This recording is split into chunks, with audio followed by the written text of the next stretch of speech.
এই শান্তটা থাকবে কয়দিন? এই কারণ মাহফুজ, এই আসিফ, এই নাহিদ, এই হাসনাত, এই সার্জিস রাস্তার টোকায়ের কাছেও মার খাবে, কেউ ঠেকাইতে আসবে না, জামানত নিয়ে আসতে পারবা না বিএনপি এবং জামাতের কাছ থেকে।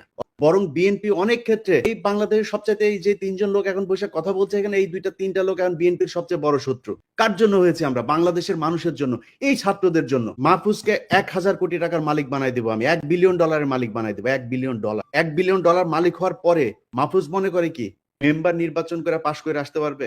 কি মনে করে মাহফুজ? মনে করে কি ও নাকি 5 কোটির নিচে নাকি ও কোনো করেন, ওর সাথে কোনো ডিলিংস 5 কোটির নিচে নাকি করা যায় না, এটা অভিযোগ আছে। আমার কাছে কোনো প্রমাণ নেই, অভিযোগ। মাহফুজ যাক তো, ওরা স্থানীয় নির্বাচন করতে চাইছে কেন?